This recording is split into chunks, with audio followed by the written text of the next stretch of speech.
Eu terminei de ler, como eu já mostrei numa postagem, nosso amigo em comum, do Dickens.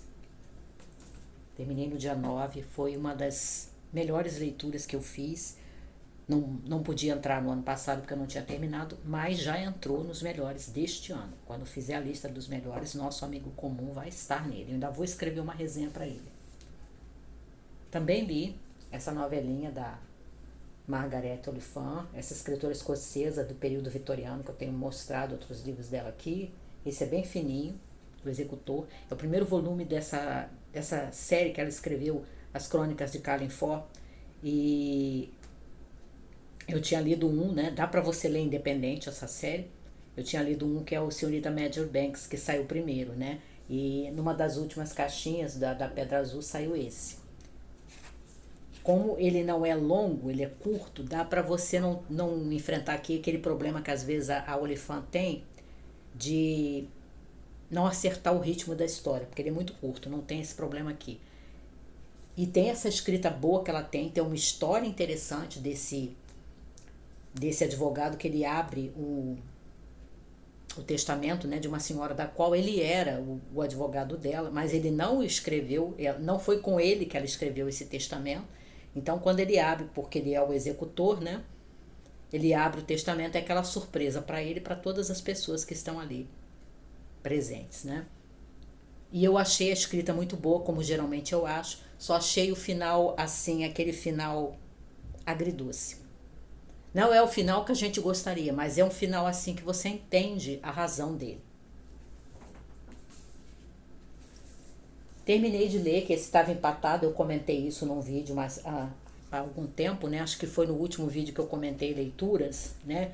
Que eu estava com dificuldade de andar com ele, até porque eu não gosto do protagonista masculino desse livro, Amor e Excesso, da Eliza Haywood, que é uma escritora inglesa do século XVIII. Mas por fim eu consegui terminar e andei bem com ele. E até gostei. Não gostei do protagonista, continuo não gostando, mas gostei, escrevi uma resenha para ele lá no Scooby, botei no Instagram também, que ela tem uma escrita, à medida que você se acostuma, porque às vezes parece assim muito grandiloquente, a Eliza tem uma escrita que você percebe que tem uma influência da literatura francesa. E eu acho que isso é mais ou menos certo, essa minha impressão, porque você, lendo o livro, você percebe que os personagens principais são franceses, não são ingleses, apesar dela ser inglesa. Então tem uma grande influência da literatura francesa da época, inclusive do teatro clássico francês, só que ela não tem a poesia, por exemplo, de um Racine.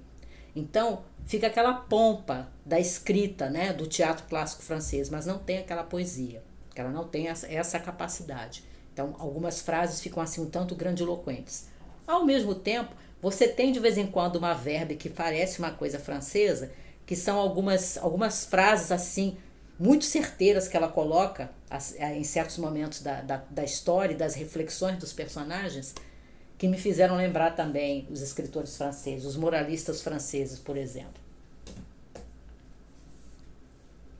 Terminei esse que eu tinha começado na maratona, né? No final da maratona literária, A Leoa Branca, do Mankell. Não é o melhor livro do Mankell. Primeiro que ele é muito longo, eu acho que ele podia ter feito menor, são 582 páginas, não precisava disso tudo. E talvez porque o Mankell esteja ambientando a sua história naquele período da década de 90, em que o Nelson Mandela foi libertado da prisão. E aí ele imagina, né? Essa é a ficção do livro. Ele imagina uma grande conspiração para assassinar o Mandela logo que ele sai da prisão.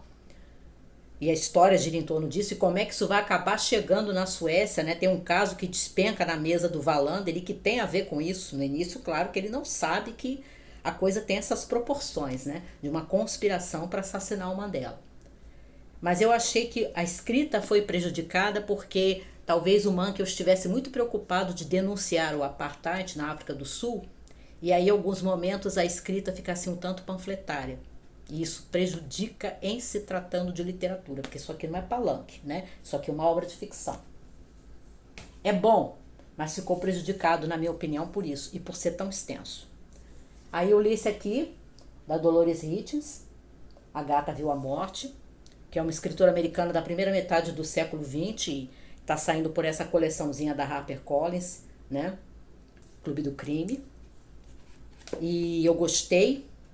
Eu achei, inclusive, que algumas observações que são feitas pelo introdutor do romance, insinuando que a autora era racista, eu não achei que fosse isso, não.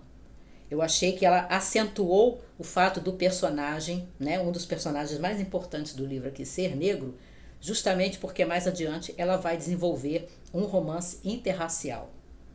E eu achei assim uma grande ousadia da parte dela. Gostei. Mas eu gostei desse, mas gostei mais ainda deste, que eu terminei hoje. Um Corpo na Banheira, da Dorothy Lee Sayers. Eu tive alguns probleminhas também com o detetive amador dela, né, com o Lord Peter Wimsey.